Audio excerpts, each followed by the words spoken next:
Strategy group analysis की बात हो रही है जी। अगर स्ट्रेटजी ग्रुप एनालिसिस के आपके पास नोट्स हों तो स्ट्रेटजी ग्रुप एनालिसिस के अगर आप लोगों के पास नोट्स हों, स्ट्रेटजी ग्रुप के बाद स्ट्रेटजिक स्पेस है, स्ट्रेटजी ग्रुप के अंदर मिस कहाँ पे बात कर रही हैं आप?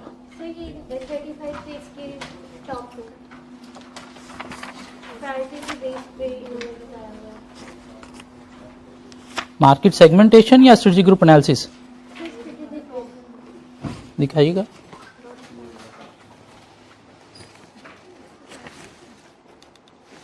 ऐसी बात कर रही हैं आप, ठीक हो गया। कि उसने बताया कि कुछ 3 तरह के जो है वो बिजनेस हो सकते हैं। एक मिनट ठहरे, मैं भी अपने ज़रा नोट्स खोल लूँ।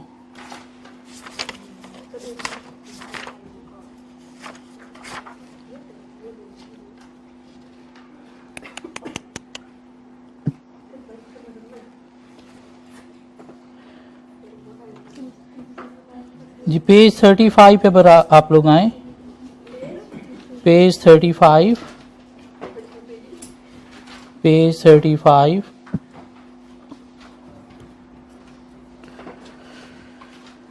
कि 3 तरह के बिजनेस हो सकते हैं जो जिनकी मार्केट में मेन पोजीशन है, या जो इनोवेटर्स हैं। इनोवेटर्स मीन जो अभी शायद इंट्रोडक्शन स्टेज पे हैं, कुछ नया लाना चाहते हैं, main market position mean maturity वाले, या फिर मार्केटिंग बेस्ड स्ट्रैटेजीज वाले लाइक ग्रोथ स्ट्रैटेजीज वाले मीन ग्रोथ स्टेज पे जो फॉल कर रहे हैं।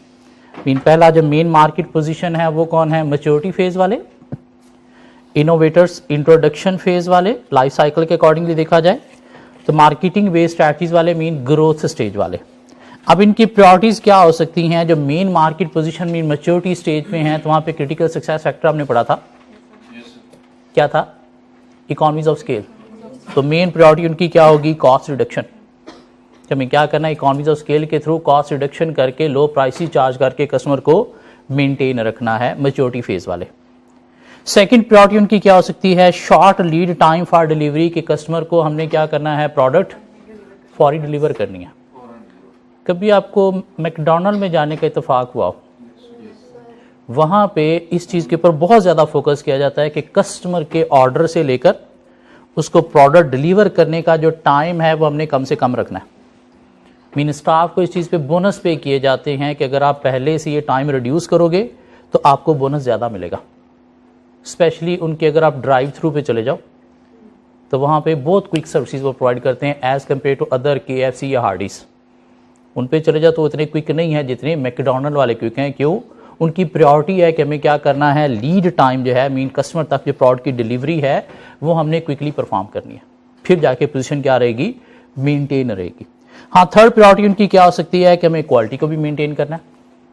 उसी क्वालिटी की बेस पर उन्होंने नाम तो बना लिया, लेकिन अब बिजनेस के लिए मेन प्रायोरिटी क्या है? क्वालिटी की बेस पर नाम तो बन गया, अब मेन प्रायोरिटी क्या है? कॉस्ट रिडक्शन है या फिर lead time mean delivery time को रिड्यूस करना। हाँ, फोर्थ प्रायोरिटी उनकी हो सकती है डिपेंडेबल डिलीवरीज। डिपेंडेबल डिलीवरीज क्या है? कि हमारा जो प्रोडक्शन प्रोसेस है वो डिस्टर्ब नहीं होना चाहिए सप्लायर की वजह से भी।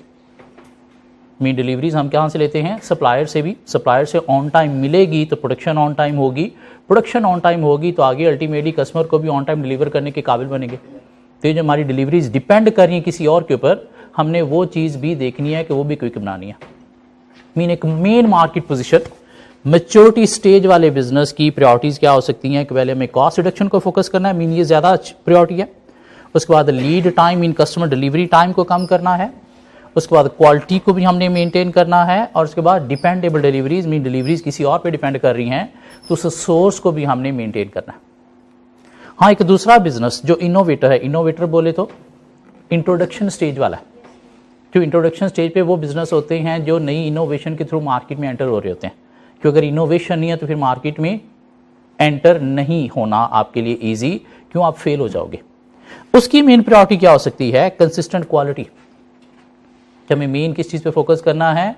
क्वालिटी। क्यों? अभी इंट्रोडक्शन स्टेज पे है, क्वालिटी देंगे तो कस्टमर खींच के नाम बना सकेंगे। हाँ, सेकंड प्रायोरिटी इसकी क्या हो सकती है? कि हमें क्या करना है? प्रोडक्ट का डिज़ाइन जो है वो क्विक बनाना है। मीन जल्दी जल्दी हमें डिज़ाइन ही करनी है। क्यों? इनोवेशन लानी है तो इनोवेशन में रिसर्च एंड डेवलपमेंट है, तो रिसर्च एंड डेवलपमेंट प्रोसेस को भी हमने क्या करना है? क्विक बनाना है। हाँ, थर्ड प्रायोरिटी इसकी हो सकती है डिपेंडेबल डिलीवरीज। कि सप्लाईज भी हमने सिक्योर करनी है सप्लायर से। फोर्थ प्रायोरिटी उनकी हो सकती है कि हमें क्या करना है, प्रोडक्ट की परफॉर्मेंस को इंप्रूव करना है, कैसे कस्टमर फीडबैक के अकॉर्डिंगली। लेकिन मेन प्रायोरिटी उनकी क्या है कि हमें क्वालिटी जो है वो प्रोवाइड करनी है। एक तीसरा बिजनेस है मार्केटिंग बेस्ड स्ट्रैटेजीज वाला, मीन ग्रोथ स्टेज वाला। उसकी मेन प्रायोरिटी क्या होगी, क्वालिटी, जिसकी बेस पर अब आपने आगे मैच्योरिटी की तरफ जाना है। सेकंड प्रायोरिटी हो सकती है डिपेंडेबल डिलीवरीज, कि सप्लायर से जो डिलीवरीज हैं उसको भी हमने सिक्योर करना है। थर्ड प्रायोरिटी इसकी हो सकती है कॉस्ट रिडक्शन, क्यों, जब मैच्योरिटी फेज पे जाएंगे तो फिर ये कॉस्ट रिडक्शन फर्स्ट प्रायोरिटी पे आ जाएगा, इकोनॉमीज ऑफ स्केल मीट करनी है। हाँ, फोर्थ उसकी प्रायोरिटी हो सकती है कि हमें लीड टाइम जो है उसे भी क्या करना है, शॉर्ट करना है। मीन ये थोड़ा सा क्लियर करने के लिए कि बिजनेसेस की क्या प्रायोरिटीज हो सकती हैं, मीन स्ट्रेटेजिक ग्रुप किस तरह से बन सकते हैं। तो मार्केट में स्ट्रॉन्ग पोजीशन बनाने वालों का एक स्ट्रेटेजिक ग्रुप हो सकता है, जिनकी कॉमन स्ट्रैटेजीज हो सकती हैं। और क्या कॉमन स्ट्रैटेजीज हो सकती हैं, ये हो सकती हैं। इस तरह से इनोवेटर्स का जो है वो एक ग्रुप हो सकता है, जिनकी कॉमन स्ट्रैटेजीज ये हो सकती हैं। इस तरह से marketing based strategy mean growth stage वालों का एक स्ट्रेटेजिक ग्रुप हो सकता है, जिनकी कॉमन स्ट्रैटेजीज ये हो सकती हैं।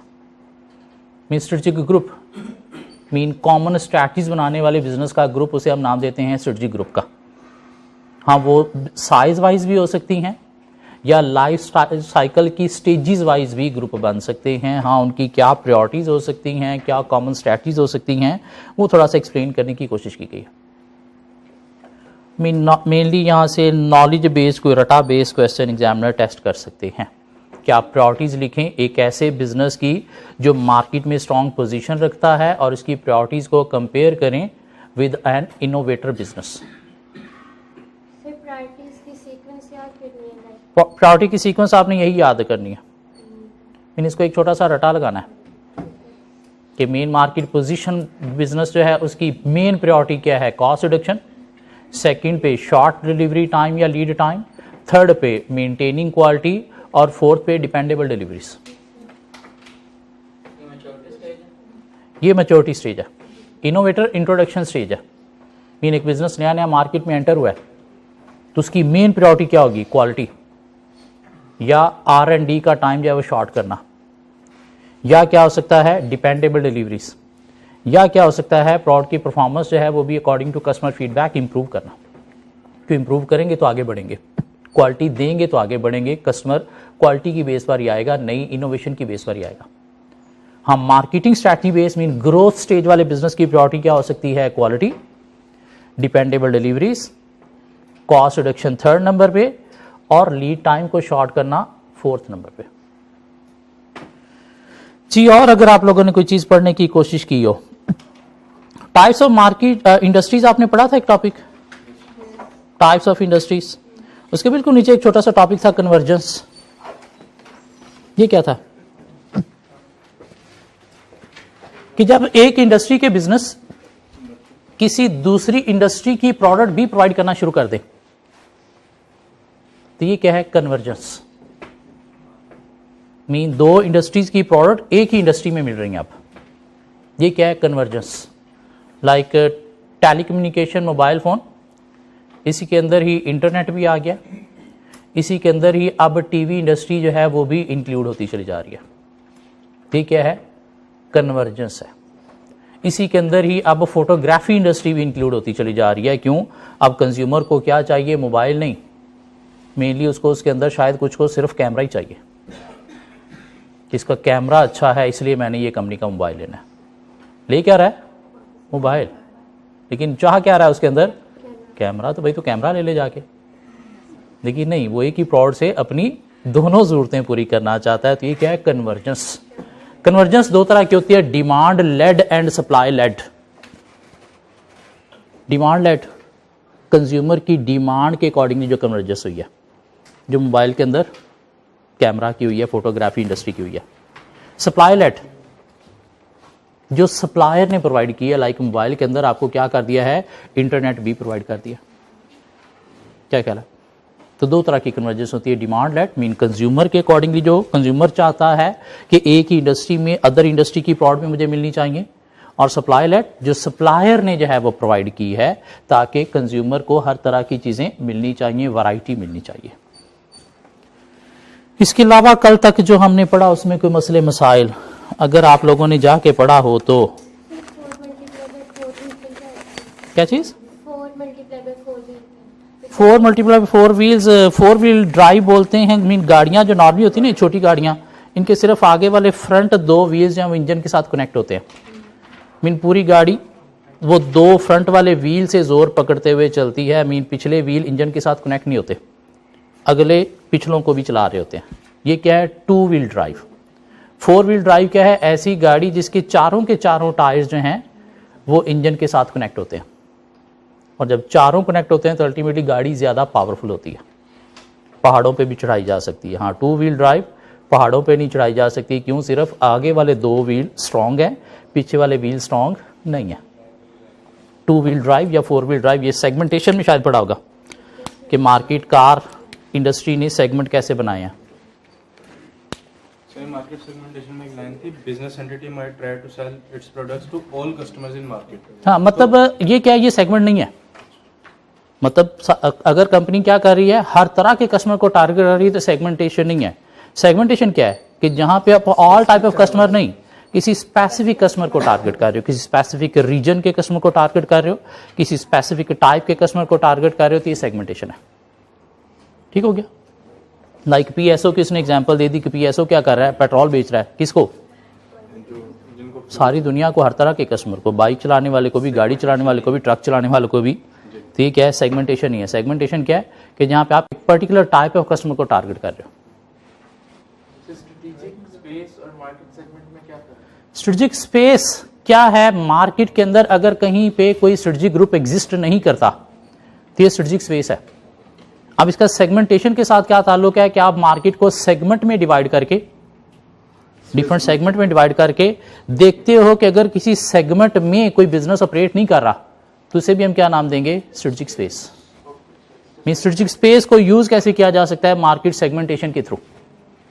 हाँ, वो सेगमेंटेशन के थ्रू आप स्ट्रेटेजिक ग्रुप भी बना सकते हो। जहां पे बिजनेस ऑपरेट कर रहे हैं एक सेगमेंट को टारगेट करने के लिए, तो वो उनका एक स्ट्रेटेजिक ग्रुप है। और अगर किसी सेगमेंट को कोई बिजनेस टारगेट नहीं कर रहा तो वो क्या है? आपके लिए स्ट्रेटेजिक स्पेस है, जहां पे आप जो है वो ऑपरेट करके पोजीशन को स्ट्रांग मेंटेन कर सकते हो। जैसे वो कल हमने देखा कि सिंगल पर्सन है, मैरिड पर्सन है, मैरिड विद चिल्ड्रन है, मैरिड विद चिल्ड्रन रिटायर्ड है, तो ये क्या है? Different segments. अब इसमें से आपने देखना है कि कहीं पे कोई बिजनेस टारगेट नहीं कर रहा तो वो क्या है? स्ट्रेटेजिक स्पेस है। स्ट्रेटेजिक ग्रुप बेसिकली क्या है कि एक ही तरह की स्ट्रैटेजीज बनाने वाले बिजनेस के ग्रुप को नाम दिया जाता है स्ट्रेटेजिक ग्रुप का। मार्केट सेगमेंट क्या है?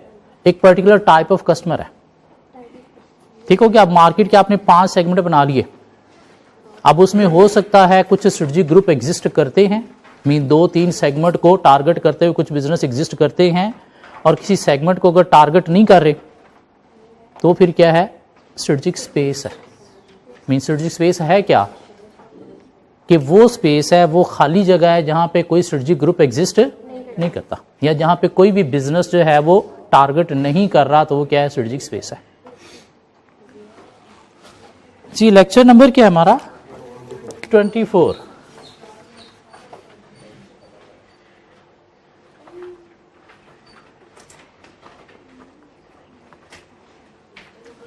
पढ़ रहे थे हम Kaif 6 managerial and financial analysis.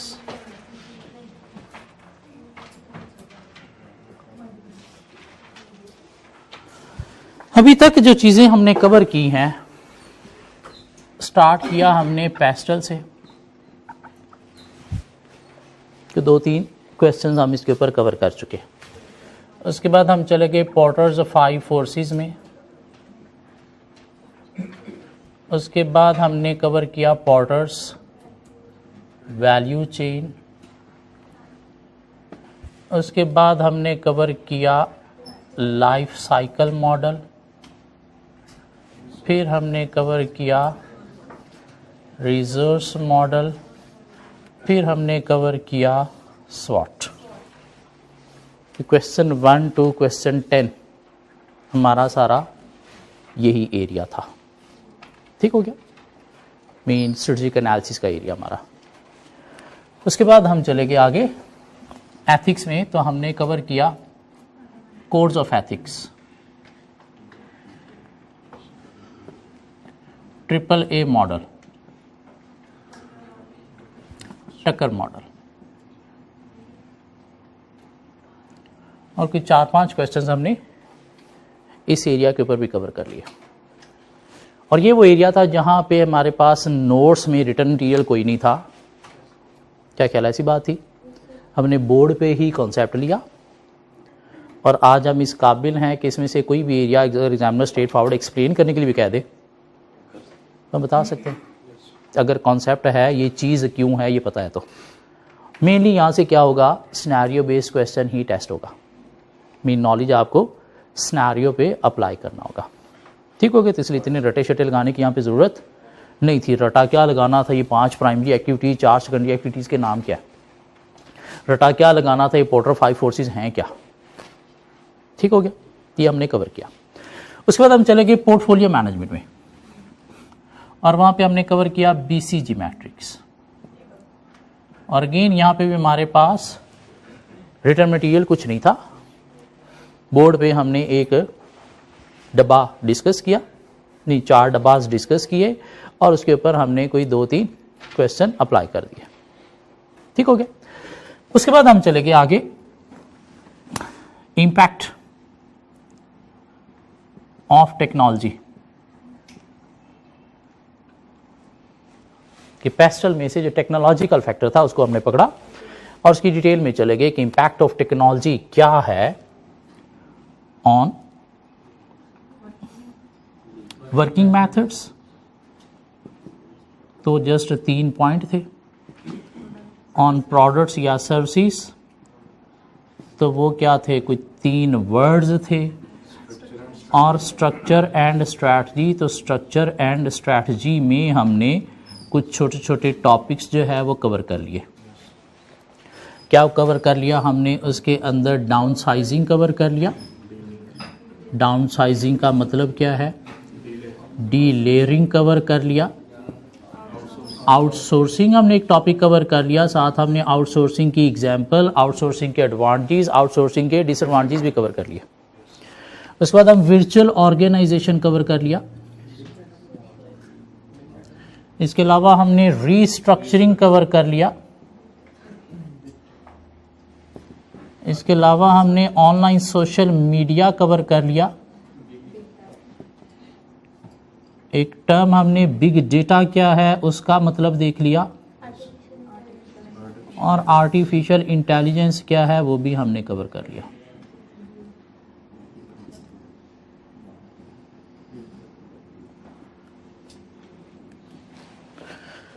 और इसके हमारे पास नोट्स थे। टेक्नोलॉजिकल इम्पैक्ट के हमारे पास नोट्स थे, जहाँ से हम अगर कोई रटा लगाना चाहते हैं, अगर हम हाफिज़ हैं तो वो भी लगा सकते हैं, अदरवाइज़ कॉन्सेप्ट लेके ये भी ऑन वर्डिंग में लिखा जा सकता है, ठीक हो गया। सो इस एरिया के हमारे पास नोट्स में रिटन मटेरियल है। फिर हम आगे गए। सो हमने क्या किया जी, आईटी कंट्रोल्स की बातें कर ली।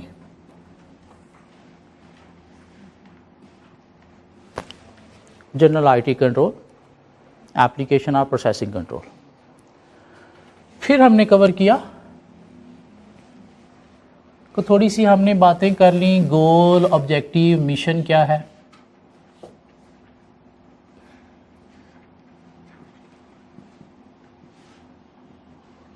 मिशन स्टेटमेंट, और इसकी हमारे पास कोई रिटर्न मटेरियल नहीं था ना है।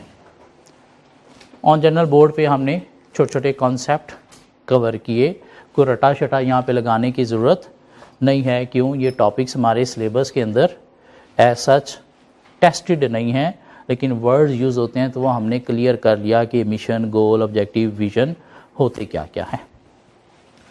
फिर हमने 4 P's ऑफ मार्केटिंग भी कवर कर लिया।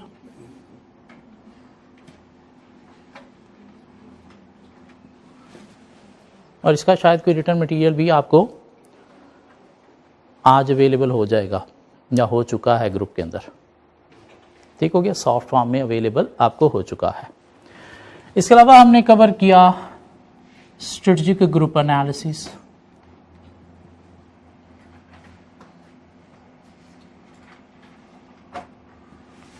Strategic space, market segmentation, product differentiation,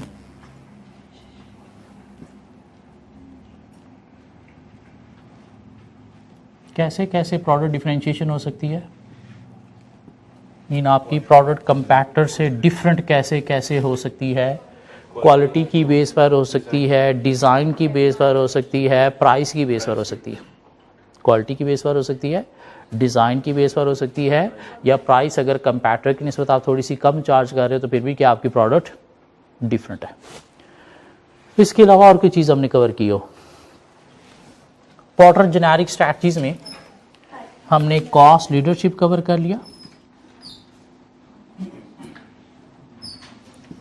differentiation वही प्रोडक्ट डिफरेंशिएशन ही है, या बिजनेस के पॉइंट ऑफ व्यू से सिर्फ डिफरेंशिएशन की बात करें तो इसके अंदर heavy marketing mean different than competitor कुछ करना भी आ जाता है। और हमने निशे मार्केटिंग एक टर्म डिस्कस कर ली जिसे फोकस्ड स्ट्रैटेजी का नाम भी दिया जाता है। सी एरिया अभी तक हमने कवर कर लिया है, ऐसी बात है। टाइप्स ऑफ इंडस्ट्री भी हमने कवर कर लिया।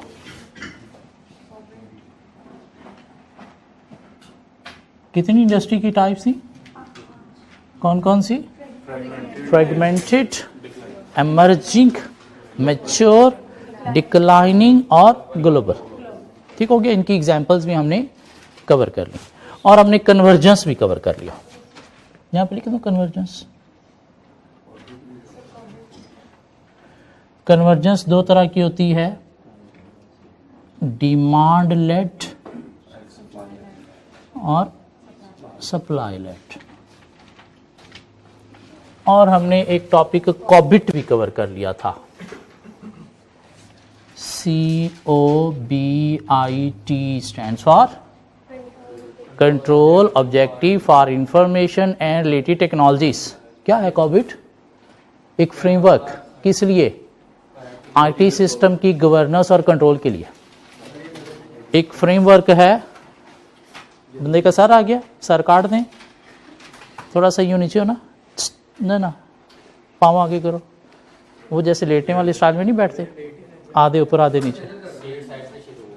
चलें जी, कॉबिट यहाँ पे नहीं आ रहा, वो कह रहा कॉबिट यहाँ पे कर देते हैं, ये लें जी कॉबिट। सो क्या है? एक फ्रेमवर्क है for IT governance and control, या हेल्प देता है टू मैनेज एंड कंट्रोल। क्या manage and control? IT risk. IT risk mean IT के जो मसले हैं उनको मैनेज कंट्रोल करने में हेल्प देने वाला फ्रेमवर्क जो है वो क्या है? कॉबिट है। वैसे तो हमने भी ऑन जनरल पढ़ लिया ना कि आईटी के रिस्क को कैसे मैनेज किया जा सकता है आईटी कंट्रोल्स के थ्रू, लेकिन ये भी कुछ कंट्रोल्स ही बताता है। फ्रेमवर्क मीन कंट्रोल्स, पॉलिसीज बताता है कि कैसे आप आईटी सिस्टम को मैनेज कंट्रोल कर सकते हो। जी, यहाँ से आगे अगर मूव हो तो कुछ टॉपिक अभी तक मैनेजरियल एनालिसिस में हमारे पास और भी हैं, इनमें से कुछ चीज़ें हम आज कवर करेंगे, कुछ नेक्स्ट लेक्चर में कवर करेंगे। तो मैनेजरियल एनालिसिस अभी तक जो आईकैप ने दिया था वो हो जाएगा पूरा का पूरा कंप्लीट। ठीक हो गया। एवरी वेंसडे हमारा टेस्ट होता है, कमिंग वेंसडे को हमारा टेस्ट है। क्या टेस्ट है? उसके अंदर इंटरनल एनालिसिस है, उसके अंदर आईटी का सारा पोर्शन है। नहीं, ये नहीं, सॉरी, आईटी तक, और इधर से ये आईटी कंट्रोल्स। अगर मेरा टेस्ट इस एरिया से पूरा हो गया तो ठीक है, अगर पूरा ना हुआ तो हो सकता है एक्सटर्नल एनालिसिस से भी कोई एक आध क्वेश्चन आ जाए। और अगर आ जाए तो क्या कोई मौत पड़नी चाहिए आपको? नहीं, ऑलरेडी प्रिपेयर है, ऑलरेडी आपने टेस्ट भी दिए हुए हैं। मीन पेस्टल 540 स्वाट पे कोई क्वेश्चन आ जाता है, कोई मसला है? नहीं, तो अटेम्प्ट कर देंगे। हाँ, जहाँ तक पढ़ा नहीं, उसमें एथिक्स नहीं मैं टेस्ट कर रहा, एथिक्स नहीं टेस्ट कर रहा। चलें एथिक्स को निकाल के जहाँ तक पढ़ा उसका टेस्ट है, यूँ कर ले। यही फोकस्ड होना चाहिए। नहीं, इंटरनल एनालिसिस है, आईटी है, और अगर हुआ तो मे बी एक्सटर्नल एनालिसिस भी है। ठीक होगी। ये तो टेस्ट बनाते वक्त मैं देखूंगा ना कि आइदर इंक्लूड करना या नहीं करना। क्या चीज? आईटी कंट्रोल्स तक। हाँ, ये चीजें नहीं है टेस्ट में, ये चीजें नहीं है, ये आगे भी टेस्ट होना है, वहां पे रख लेंगे। सो आगे मूव होते हैं, कुछ टॉपिक और डिस्कस करते हैं।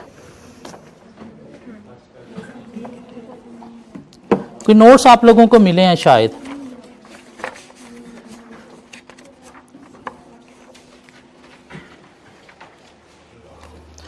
एक टॉपिक डिस्कस करते हैं, benchmarking.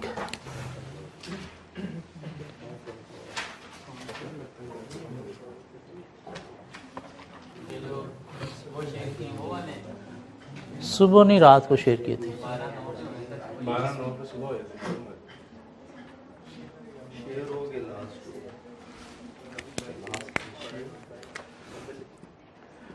Internal benchmarking,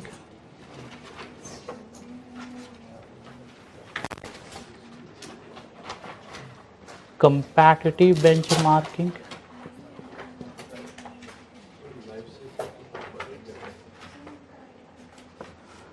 operational benchmarking,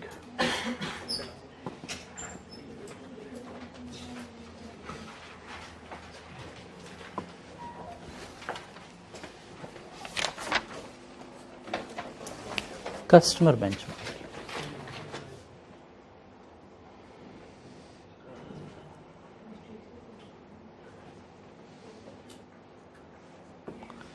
generic benchmarking.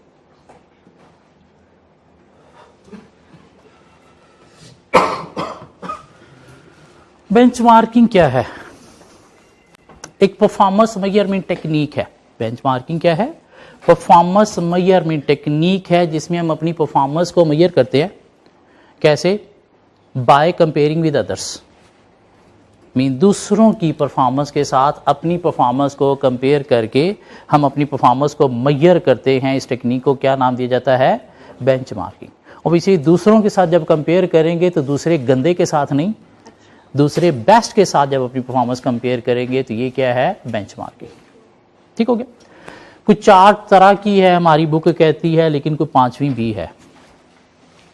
वो 4 टाइप हमारी जो बुक में है वो क्या है? इंटरनल बेंचमार्किंग है, ऑपरेशनल बेंचमार्किंग है, कंपैटिटिव बेंचमार्किंग है, या फिर कस्टमर बेंचमार्किंग है। हाँ, एक 5वीं टाइप जेनेरिक बेंचमार्किंग भी है, हमारी बुक में नहीं है लेकिन हम डिस्कस करेंगे। इंटरनल बेंचमार्किंग क्या है कि हम अपने बिजनेस के किसी एक डिपार्टमेंट की परफॉर्मेंस को दूसरे डिपार्टमेंट के साथ कंपेयर करते हुए मेजर कर रहे हैं, या एक डिवीजन, एक ब्रांच की परफॉर्मेंस को दूसरी सक्सेसफुल ब्रांच की परफॉर्मेंस के साथ जब कंपेयर कर रहे हैं तो ये क्या है? Internal benchmarking.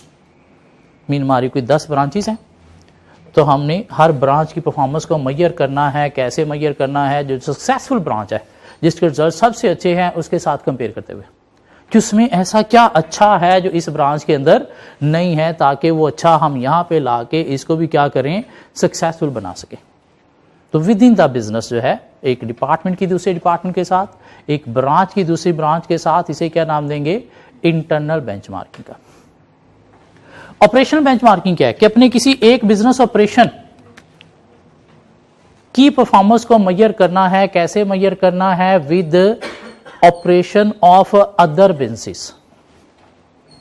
मीन हमारी इंडस्ट्री के अंदर हमने देखा हमारा एक कंपैटर है जिसका मार्केटिंग डिपार्टमेंट बड़ा अच्छा काम कर रहा है, तो हमने अपने मार्केटिंग को उसके साथ कंपेयर किया कि ये गंद क्यों बोल रहे हैं, आखिर उनके पास क्या ऐसा अच्छा है कि उनकी मार्केटिंग अच्छी है। तो जब अपने एक ऑपरेशन की परफॉर्मेंस आप मेजर कर रहे हो bye comparing with operation of other business, bye comparing with operation of other business, तो इसे क्या नाम दिया जाएगा? Operational benchmarking. अब वो जरूरी नहीं है कि आप सेम इंडस्ट्री के अंदर ही करो। सेम इंडस्ट्री मीन अपने कंपैटर की मार्केटिंग के साथ कंपेयर किया अपने मार्केटिंग को। आप डिफरेंट इंडस्ट्री में भी कंपेयर कर सकते हो कि सपोज हम जो है वो ऑपरेट कर रहे हैं कहाँ पे, क्लॉथ इंडस्ट्री में, और एक दूसरी इंडस्ट्री है सपोज शूज़ इंडस्ट्री है, और वहाँ पे एक बिज़नेस है जिसका मार्केटिंग डिपार्टमेंट बहुत अच्छी मार्केटिंग करके बिज़नेस को बूस्ट दिए जा रहा है। तो हमने क्या किया, अपने मार्केटिंग को उस शूज़ इंडस्ट्री के बिज़नेस वाली मार्केटिंग के साथ कंपेयर किया। ये क्या है, अपनी इंडस्ट्री में नहीं, आउटसाइड योर इंडस्ट्री भी आप कंपेयर कर सकते हो। मीन अपने एक ऑपरेशन की परफॉर्मेंस आपने मेजर करनी है by comparing with operation of other business in the same industry या other business in different industry. Operation similar होना चाहिए, बाकी वो बिजनेस वो इंडस्ट्री डिफरेंट भी हो सकती है। कंपैरेटिव बेंचमार्किंग क्या है कि अपनी परफॉर्मेंस को आप कंपेयर कर रहे हो किसके साथ, सक्सेसफुल कंपैटिटर की परफॉर्मेंस के साथ। अपनी परफॉर्मेंस को कंपेयर कर रहे हो किसके साथ, सक्सेसफुल कंपैटिटर की परफॉर्मेंस के साथ, कि उसके रिजल्ट्स इतने अच्छे क्यों हैं, उसके रिजल्ट्स कौन कौन से अच्छे हैं जो हमारे बुरे हैं और हमारे क्यों बुरे हैं। कस्टमर बेंचमार्किंग क्या है कि अपनी परफॉर्मेंस बिजनेस की आप कंपेयर कर रहे हो किसके साथ, कस्टमर फीडबैक के साथ।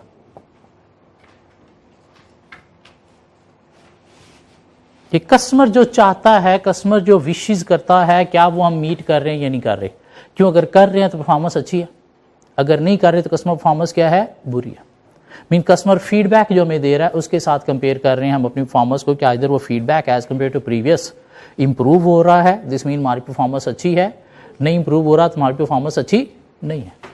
कस्टमर जो चीज़ें चाहता है, क्वालिटी अच्छी चाहता है, लो प्राइसेस चाहता है, इनोवेशन चाहता है, तो क्या हम वो प्रोवाइड कर रहे हैं, परफॉर्मेंस अच्छी है। अगर लो प्राइस हाई क्वालिटी हम प्रोवाइड नहीं कर रहे तो परफॉर्मेंस बुरी है। यहां तक क्लियर होता है। Internal with in the business एक डिपार्टमेंट को दूसरे डिपार्टमेंट से कंपेयर करना, या अपनी एक ब्रांच की परफॉर्मेंस को दूसरी ब्रांच से कंपेयर करना। ऑपरेशनल अपने किसी एक ऑपरेशन की परफॉर्मेंस को कंपेयर करना with operation of other business in the same industry या इन डिफरेंट इंडस्ट्री। और कंपैरेटिव सक्सेसफुल कंपैरेटर के साथ कंपेयर करना परफॉर्मेंस को, और कस्टमर विशेस, कस्टमर फीडबैक के साथ कंपेयर करना। कहते एक जेनेरिक बेंचमार्किंग भी होती है। जेनेरिक है कि समटाइम आपका बिजनेस जो है वो इतना यूनिक होता है कि सिमिलर कोई बिजनेस मार्केट में एग्जिस्ट ही नहीं कर रहा होता। तो फिर आप क्या करते हो, किसी थोड़े बहुत मिलते जुलते बिजनेस के साथ उसे कंपेयर करते हो। किसके साथ, थोड़े बहुत मिलते जुलते बिजनेस के साथ कंपेयर करते हो। तो ये क्या है, जेनेरिक बेंचमार्किंग। मीन हु बहू वही कैरेक्टरिस्टिक्स वाला कोई बिजनेस मार्केट में एग्जिस्ट कर ही नहीं रहा होता, तो आप क्या करते हो, किसी थोड़े बहुत मिलते जुलते बिजनेस के साथ जब कंपेयर करते हो तो ये क्या है, जेनेरिक बेंचमार्किंग। लाइक टेस्ला एक कंपनी का नाम है जिसने इलेक्ट्रॉनिक कार बनाई है। अब अपनी परफॉर्मेंस मेजर करते वक्त कंपैरेटिव बेंचमार्किंग कैसे करेगी, कोई और कंपैरेटर तो इलेक्ट्रॉनिक कार्स बना ही नहीं रहा, तो क्या करेगा, बाकी जो कार बनाने वाले बिजनेस हैं उनके साथ कंपेयर करेगी। तो ये क्या है, जेनेरिक बेंचमार्किंग है। क्यों, हु बहू वैसी प्रोडक्ट उनकी नहीं है। हाँ, हु बहू कोई इलेक्ट्रॉनिक कार बनाने वाला कंपनी है तो उसके साथ कंपेयर करना कंपैरेटिव। लेकिन जब सिमिलर बिजनेस आपको मिल ही नहीं रहा तो थोड़ी बहुत कैरेक्टरिस्टिक्स वाला जो बिजनेस है उसके साथ कंपेयर करना, ये क्या है, जेनेरिक बेंचमार्किंग। अब हमें जो है थोड़ी डिटेल जाननी है किसकी, कंपैटिटिव बेंचमार्किंग की। How to deal with competition, how to deal with competition. हाँ, कंपैटिटिव बेंचमार्किंग में हम क्या करते हैं, कैसे हम कंपेयर करते हैं performance of on with other. तो उसमें कंपैरिजन वो कहता है जी कि हम क्या करते हैं, फाइनेंशियल स्टेटमेंट्स जो है वो कंपैरिजन करते हैं। मीन अपनी फाइनेंशियल स्टेटमेंट्स के रिजल्ट्स जो हैं वो कंपेयर करेंगे किसके साथ, सक्सेसफुल कंपैटिटर की फाइनेंशियल स्टेटमेंट्स रिजल्ट के साथ।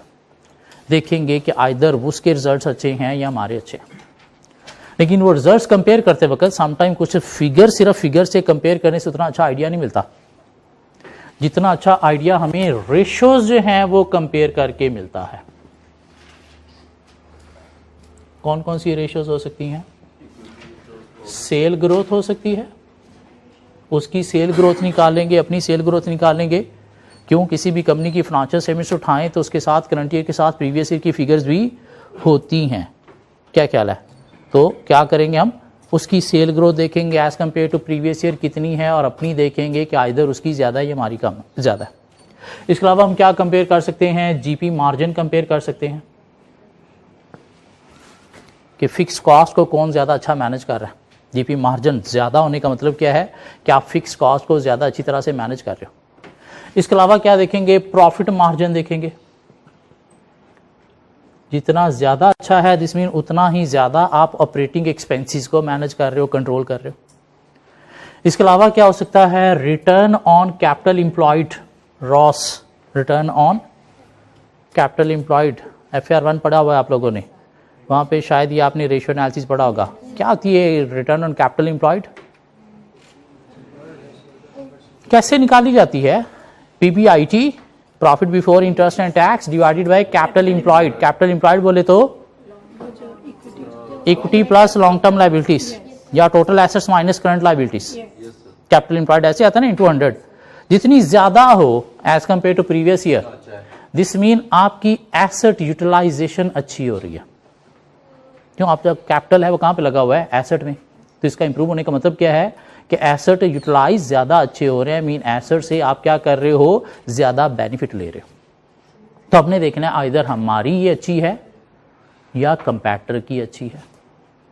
इसके अलावा क्या हो सकता है, करंट रेशो, ये कैसे निकाली जाती है, current assets over current liability. इससे क्या पता चलता है, वर्किंग कैपिटल मैनेजमेंट, कि आप शॉर्ट टर्म कैश फ्लो को कितना अच्छा मैनेज कर रहे हो। जितनी ये ज्यादा हो उतना आप शॉर्ट टर्म कैश फ्लो को अच्छा मैनेज कर रहे हो। कैसे निकाली जाती है, current assets over current liabilities. 1 से अबव होना अच्छी बात है। क्यों, आपके एसेट ज्यादा है, नॉमिनेटर ज्यादा है, डिनोमिनेटर मीन लायबिलिटीज कम है। 1 से बिलो बुरी बात है। क्यों, आपकी लायबिलिटीज शॉर्ट टर्म ज्यादा है, शॉर्ट टर्म आपके एसेट जो है वो क्या है, कम है। मीन आप शॉर्ट टर्म कैश फ्लो को प्रॉपर्ली मैनेज नहीं कर रहे। लेकिन 1 से अबव तो है, कंपैरेटर की हो सकता है 3 से अबव है। दिस मीन वो ज्यादा अच्छा कैश फ्लो को मैनेज कर रहा है, आप उतना अच्छा मैनेज नहीं कर रहे। कैश फ्लो कैसे मैनेज होता है, डेटर से, इन्वेंट्री से, क्रेडिटर से। डेटर डेज कम होने चाहिए, ज्यादा होने चाहिए, कम होनी चाहिए। जितने कम होंगे उतनी आपकी short term cash flow management अच्छी होगी। इन्वेंट्री डेज ज्यादा होने चाहिए, कम होने चाहिए, कम होने चाहिए। क्यों, ये जितने कम होंगे उतनी short term cash flow management अच्छी होगी। क्रेडिटर डेज कम होने चाहिए, ज्यादा होने चाहिए, ज्यादा होने चाहिए। लेकिन इतने भी ज्यादा नहीं कि क्रेडिटर आपको चपेड़े मारना शुरू कर दे, भाग जा, माल नहीं देना, पहले वाले पैसे दे। क्यों, ये बहुत ज्यादा होना भी आपकी अच्छी पोजीशन नहीं है।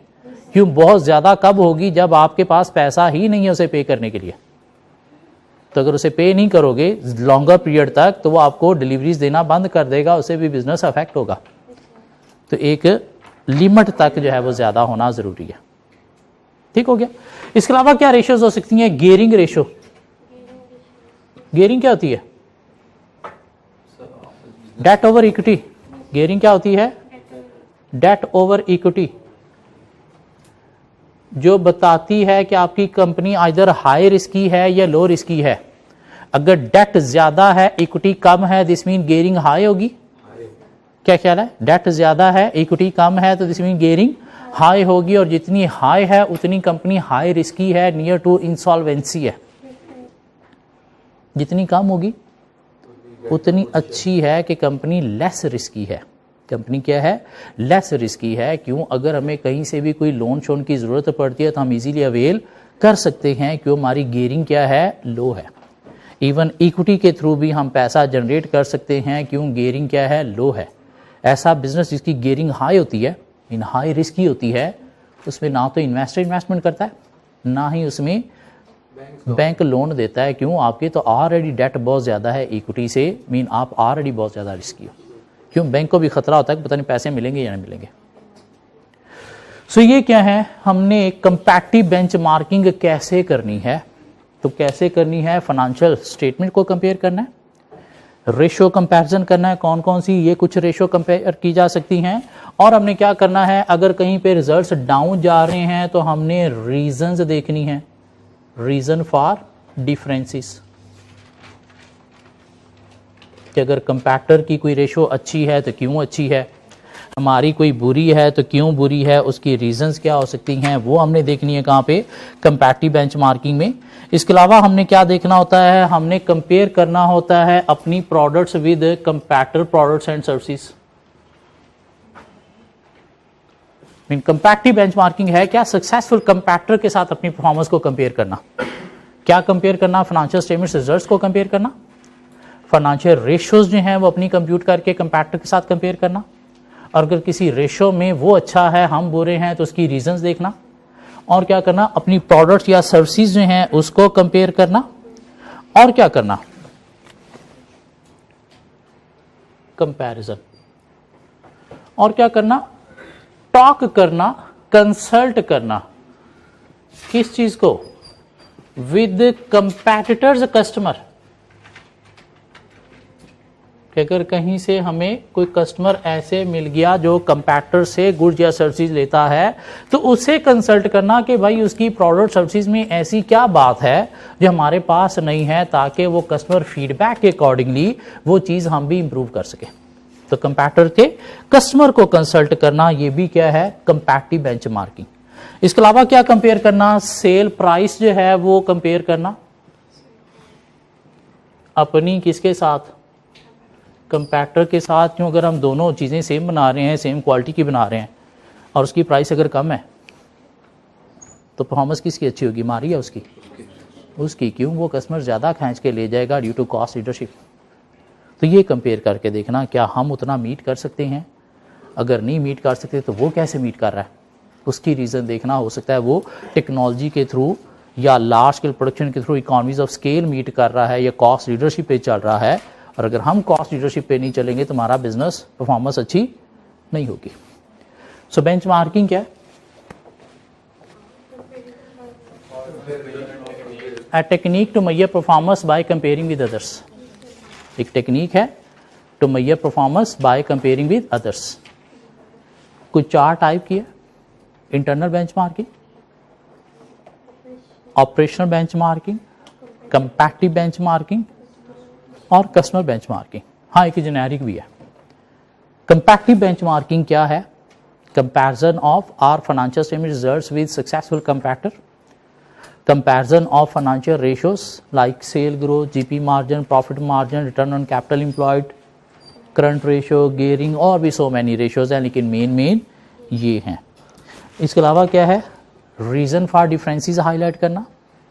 इसके अलावा क्या है, product services comparison, consulting with customer of competitors, और सेल प्राइस कंपैरिजन। एक छोटा सा टॉपिक था हमारे पास सिलेबस में जो हमने कवर कर लिया। रिटर्न ऑन कैपिटल एम्प्लॉयड कैसे निकाली जाती है, PBIT, profit before interest and tax, divided by capital employed. Capital employed कैसे निकाला जाता है, equity plus long term liabilities into 100। जितनी ज़्यादा होगी उतनी आपकी एसेट यूटिलाइजेशन अच्छी है।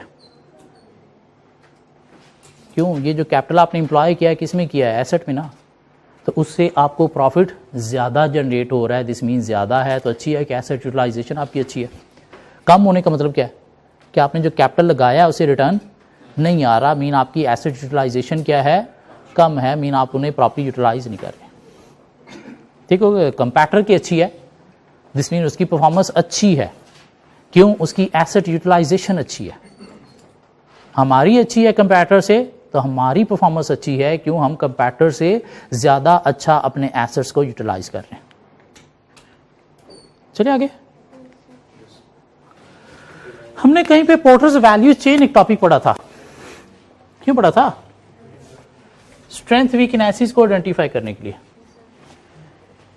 प्राइमरी सेकेंडरी एक्टिविटीज अगर अच्छी हैं तो हमारे बिजनेस को वैल्यू मिलेगी, अगर अच्छी नहीं है तो हमारे बिजनेस को वैल्यू नहीं मिलेगी। दिस मीन बिजनेस की वैल्यू मीन बेनिफिट इंक्रीज करने के लिए हमें क्या करना है, प्राइमरी सेकेंडरी एक्टिविटीज को अच्छा बनाना है।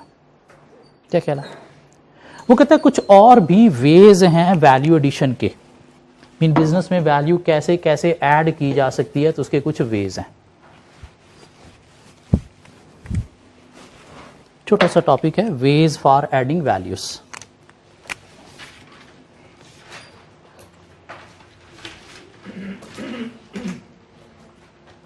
कि एक बिजनेस कैसे वैल्यू एडिशन कर सकता है, मीन अपने बेनिफिट इंक्रीज कर सकता है। तो एक बिजनेस जो है वो वैल्यू एडिशन कर सकता है कैसे, बेटर डिजाइन के थ्रू। मीन अगर अपनी प्रोडक्ट के डिजाइन जो है वो as compare to other business in the industry अच्छे देगा तो कस्टमर किसे प्रेफर करेगा, आपकी प्रोडक्ट्स को। तो उससे क्या मिलेगी, आपके बिजनेस को वैल्यू मीन बेनिफिट मिलेगा। कोई एग्जांपल दे सकते हैं इसकी, जो बेटर डिज़ाइन के थ्रू वैल्यू एडिशन कर रहा है? ये डिफरेंट ब्रांड्स हैं, निशात है, खाड़ी है, क्या कर रहे हैं, डिफरेंट बेटर डिज़ाइन के थ्रू ही क्या कर रहे हैं, वैल्यू एडिशन कर रहे हैं। लाइक क्लॉथ देखा जाए, कपड़ा देखा जाए तो ऑलमोस्ट सेम है, लेकिन डिज़ाइनिंग की बेस पर ही कस्टमर इनको जो है वो ज़्यादा प्रेफर कर रहे होते हैं। तो ये क्या है, बेटर डिज़ाइन के थ्रू वैल्यू एडिशन भी बिजनेस के बेनिफिट इंक्रीज कर रहे हैं। एक बिजनेस वैल्यू एडिशन कर सकता है कैसे, रिलायबल सर्विसेज प्रोवाइड करके। रिलायबल सर्विसेज का मतलब क्या है कि जो चीज आपने जैसे जिस स्टैंडर्ड की कही आपने वही प्रोवाइड की, और कस्टमर का आपके ऊपर एक ट्रस्ट जो है वो क्रिएट हो गया कि आप ही रिलायबल हो, जिसकी बेस पर कस्टमर बार बार आपको ही प्रेफर करेगा, इवन दूसरों को भी आपकी तरफ ही रेफर करेगा। ये हमारी डिफरेंट लेबॉर्ट्रीज हैं। शौकत खानम है, उसमें एक आगा खान लेबॉर्ट्री है, चुगताई लैब है, और पता नहीं क्या क्या है। तो इसमें शायद कोई दो ही लेबॉर्ट्रीज़ को ज़्यादा लोग प्रेफर करते हैं, आगा खान है या फिर शौकत खानम है। क्यों, इनकी रिपोर्ट्स जो हैं वो ज़्यादा ऑथेंटिक में रिलायबल होती हैं। हम बाकियों के पास एक दफ़ा उन्होंने मुर्गी का खून जो है वो निकाल के दिया तो उन्होंने बंदों वाला रिजल्ट दे दिया। तो रिलायबल सर्विसेज की बेस पर भी आप वैल्यू एडिशन कर सकते हो, मीन कस्टमर को रिटेन कर सकते हो, इवन हाई चार्ज भी आप कर सकते हो। इसके अलावा एक बिजनेस वैल्यू एडिशन कर सकता है कैसे, कर सकता है क्विक सर्विसेज प्रोवाइड करके। कि अगर आप services as compare to others quickly provide करते हो, गवर्नमेंट हॉस्पिटल है और प्राइवेट हॉस्पिटल है। गवर्नमेंट हॉस्पिटल चले जाओ, कोई 5 से 10 दिन बाद आपको शायद वहाँ से छुट्टी मिलेगी। प्राइवेट हॉस्पिटल में चले जाओ, अगले दिन ही आपको खड़ा करके छुट्टी दे देंगे। ये क्या है, क्विक सर्विसेज। क्यों, गवर्नमेंट हॉस्पिटल में डॉक्टर्स जो है वो जल्दी आपके लिए अवेलेबल नहीं होते, आपका ट्रीटमेंट जो है वो स्लो चलता है। प्राइवेट में डॉक्टर्स आपके लिए अवेलेबल हैं क्विकली, आपका ट्रीटमेंट जो है वो क्विक चलता है, इसलिए वो हाई चार्ज करते हैं और कस्टमर विलिंग टू पे है। तो क्विक सर्विसेज दे के भी आप क्या कर सकते हो, वैल्यू एडिशन कर सकते हो। क्या ख्याल है? इस तरह से कभी कपड़े स्टिचिंग करवाने जाओ, नॉर्मल डेज हैं 10 दिन बाद मिलेगा तो ये रेट है, नहीं मुझे 2 दिन बाद चाहिए तो ये रेट है। तो 2 दिन बाद का रेट ज़्यादा है, मीन वैल्यू एडिशन है बिजनेस के पॉइंट ऑफ व्यू से। क्यों, बिजनेस क्या कर रहा है, क्विक सर्विसेज देगा। क्या ख्याल है? इसके अलावा एक बिजनेस वैल्यू एडिशन कर सकता है कैसे, इजी टू बाय के थ्रू भी। Easy to buy mean convenience, customer को कन्वीनियंस प्रोवाइड करके, बजाय इसके कि कस्टमर चल के आपके पास आए।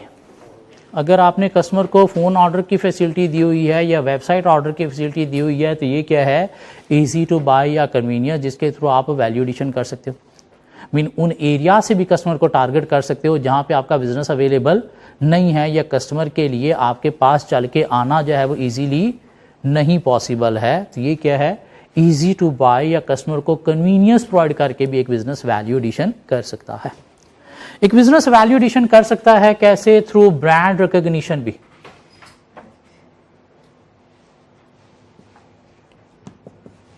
कि एक चीज की सेम क्वालिटी ब्रांड पे महंगी मिल रही होती है, लोकल मार्केट के अंदर सेम वही चीज सस्ती मिल रही होती है, लेकिन लोग फिर भी प्रेफर करते हैं किसको, ब्रांड को ही। क्यों, उसके ऊपर एक ब्रांड का टैग है जो हमारे लिए एक सेटिस्फैक्शन है कि ये चीज़ रिलायबल है। हाँ, वो ब्रांड नेम कैसे बनता है, उसके पीछे एक हिस्ट्री होती है क्वालिटी की, रिलायबिलिटी सर्विसेज की, और उसके बाद आपका ब्रांड नेम बन जाता है। फिर आप क्या करते हो, उस ब्रांड नेम की बेस पर मार्केट वाली क्वालिटी ही हाई प्राइस पे सेल कर रहे होते हो, और कस्टमर विलिंग टू बाय होता है due to brand recognition. So एक बिजनेस कैसे वैल्यू एडिशन कर सकता है, बेटर डिजाइनिंग के थ्रू, रिलायबल सर्विसेज के थ्रू, क्विक सर्विसेज के through, easy to buy, convenience mean website या फ़ोन ऑर्डर के थ्रू, या फिर ब्रांड रिकग्निशन के थ्रू। एक बिजनेस वैल्यू एडिशन कर सकता है कैसे? प्रोडक्ट डिफरेंशिएशन के थ्रू भी कर सकता है। क्या ख्याल है? एक बिजनेस वैल्यू एडिशन कर सकता है कैसे? कॉस्ट लीडरशिप के थ्रू भी कर सकता है। ये भी क्या है? वैल्यू एडिशन के वेज ही है ना।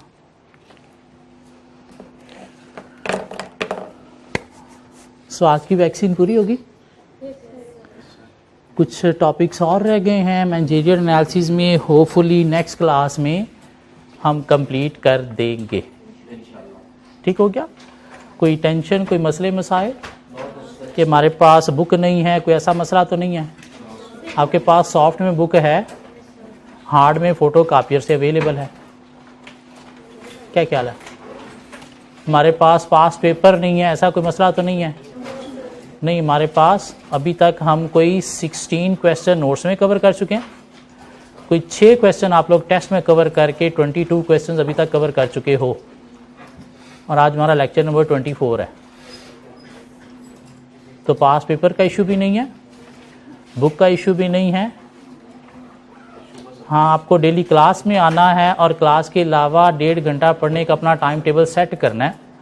अगर अभी तक नहीं किया तो प्लीज़ कर लो, क्योंकि 1 मंथ आप लोगों ने गुजार दिया, बाकी पीछे 3 मंथ और है, जिसके अंदर हमने 100% syllabus with practice with test wind up करना है। मिलते हैं नेक्स्ट लेक्चर में।